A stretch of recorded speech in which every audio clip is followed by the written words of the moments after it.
নারী ফুটবলারকে ধর্ষণ চেষ্টা মামলায় গ্রেফতার সাবেক ছাত্রলীগ নেতা।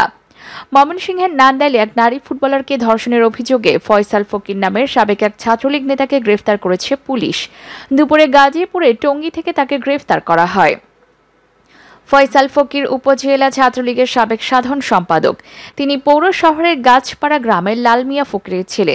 দুপুর 12টার দিকে পৌর শহরের নান্দাইল সরকারি শহীদ স্মৃতি আদর্শ ডিগ্রি কলেজের পেছনে এই ঘটনা ঘটে।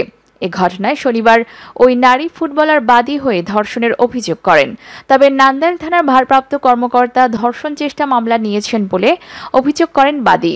বুধবার ভুক্তভোগী ওই নারী ফুটবলার জাগো নিউজকে বলেন, ফয়সাল পার্শ্ববর্তী এলাকার বাসিন্দা হওয়ায় আগে থেকেই পরিচিত। ঘটনার দিন সকালে ফয়সাল ফোন করে বলেন, উপবৃত্তির ফর্মে সই দিতে হবে, তাড়াতাড়ি নান্দাইলে শহীদ স্মৃতি আদর্শ কলেজে আসো। সরল বিশ্বাসে আমি কলেজের গেটে গিয়ে তাকে ফোন করি। ফোন করলে তিনি আমাকে কলেজের পেছনে যেতে বলেন।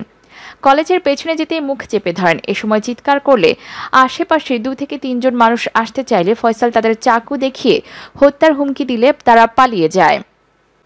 কলেজের পিয়ন আব্দুর রহিম আমার চিৎকার শুনে কাছে আসতে চাইলে তাকেও চাকু দেখিয়ে ভয় দেখালে তিনিও সেখান থেকে পালিয়ে যান। পরে ফয়সাল ও তার 2 সঙ্গী আমাকে কলেজের পুরাতন বিল্ডিংয়ে চিপায় নিয়ে ধর্ষণ করেন। এ সময় তার সঙ্গীরা মোবাইলে ভিডিও ধারণ করেন। ধর্ষণের পর এই ঘটনায় কাউকে জানালে ভিডিও ফেসবুকে ছড়িয়ে দেওয়ার হুমকি দেন। পরে সেখান থেকে বাড়ি ফিরে মা বাবাকে বিষয়টি জানায়। পরের দিন সকালে থানায় গিয়ে ধর্ষণের অভিযোগ করি। তবে এ ঘটনার 4 দিন পার হলেও ওসি মামলার কোনো কপি দেননি, এমনকি তদন্তও করেননি। কলেজের অধ্যক্ষ বাদল কুমার দত্ত বলেন, বিষয়টি পিয়ন আব্দুর রহিম ওই দিনই আমাকে ফোন করে জানায়। এরপর থেকে ফয়সালকে কলেজ প্রাঙ্গণে আসতে নিষেধ করেছি।